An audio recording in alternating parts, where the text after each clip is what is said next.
Hi, this is Lane8492. This is the only true crime story video I'm doing today.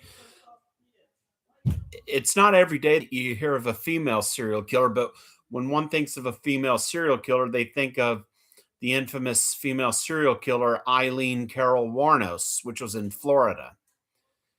She was known to be the first predatory female serial killer in modern times. It didn't just gain national attention, gained international attention. Hers was in Florida, and the one I'm doing this on was also mostly in Florida. Her name was Judias Anna Lou Buenoano, but she went by Judy. You see, she was born Judias Anna Lou Welty on April 4th, 1943, in Quanah, Texas. That's not too far from the major town of Wichita Falls.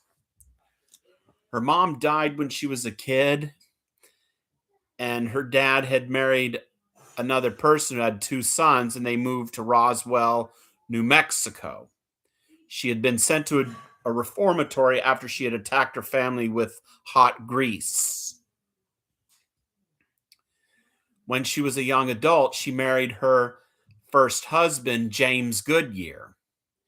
And of course, he was a mechanic in the United States Air Force, and he had just returned from his first tour of duty in the Vietnam War as a mechanic in the United States Air Force. And not too long after that, he was dead. It was later determined that he had been fatally poisoned with arsenic. The most common method of murder amongst female serial killers is poison. They're what you call the Black Widow because they're like the Black Widow spider. Because like after the female Black Widow mates with the male, if he sticks around, the male Black Widow is as good as dead because the female Black Widow will kill and eat him. Now, with a female serial killer, that's why they call them the Black Widow, and their most common method of murder is amongst poison, and it's usually for the life insurance money.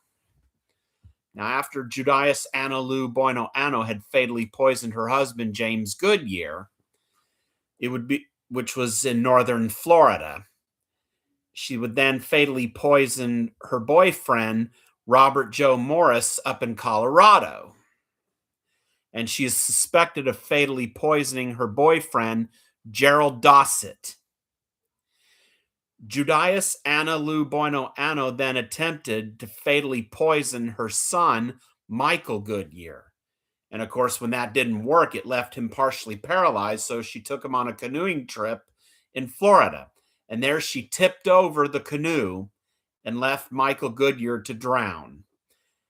It was also in Florida. And when she got out of the water, all she could, as she watched her own son drown, because what he used to help him partially paralyzed caused him to sink into the water. It was alleged that all she could do was ask for a cold beer. Now, if that's true, that shows how extremely narcissistic and selfish she was. It's like she was just constantly getting away with this and nobody ever suspected anything. That was until Judias Anna Lou Buenoano made one wrong move too many. She was dating her fiance, John Wesley Gentry. She tried to fatally poison him, but when that didn't work, she tried to blow him up. That's when Judias Anna Lou Buenoano put explosives in John Wesley Gentry's car, which exploded. But thankfully, by the miraculous grace of God, John Wesley Gentry survived. And of course, we all know that whenever explosives are used in a crime, the FBI gets involved in that. It turned out she had taken a life insurance policy out on John Wesley Gentry. And according to Deadly Women, she even lied to him that she was pregnant when she really couldn't have kids anymore. And of course, they first exhumed the body of Michael Goodyear. He had arsenic that caused him to become paralyzed. The problem, well, arsenic is very easily traceable in an autopsy, but the problem for the victim is that it's tasteless, it's colorless, and it's odorless, and the victim wouldn't even know they consumed it. It's like they just endured a slow, painful death. Judias Anna Lou Buenoano was first put on trial for the murder of her son, Michael Goodyear. She was found guilty and given life imprisonment with no chance of parole.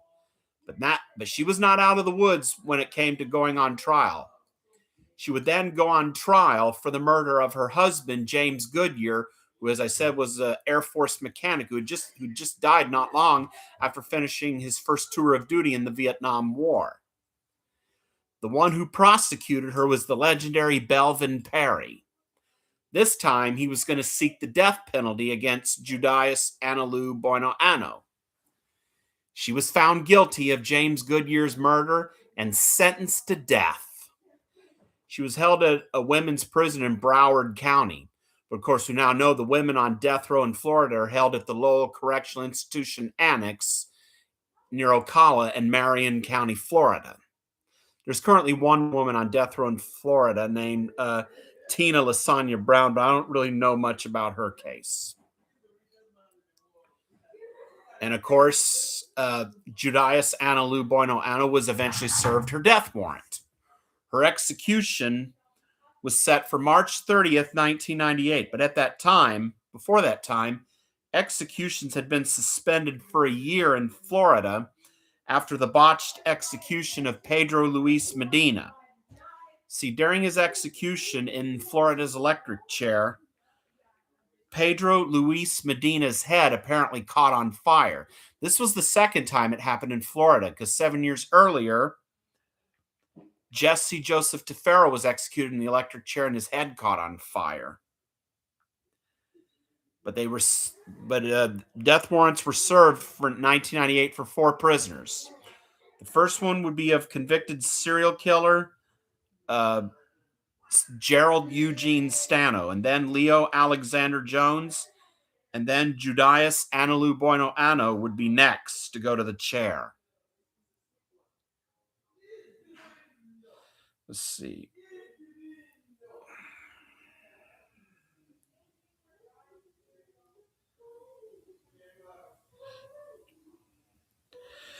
And a week before her execution, Judias Anna Lou Buenoano was brought to the death house at the Florida State Prison in Stark, Florida.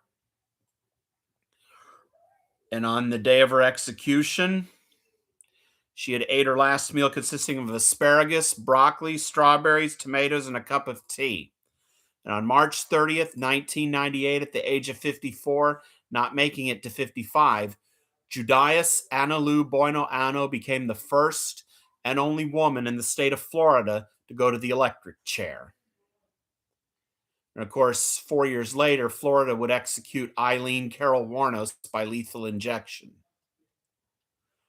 And so far, it's not very common to send a woman to death row because juries just aren't fond of the idea. If they do it reluctantly. And of course, this year, Tennessee has already set the execution for Krista Gale Pike. Now, when that one gets closer, I'll do a true crime video on that one. Well, I hope you enjoy. This is Lane 8492. I have an associate's, bachelor's, and master's degree in criminal justice. Hope you enjoy this video and let me know what you think. Thanks.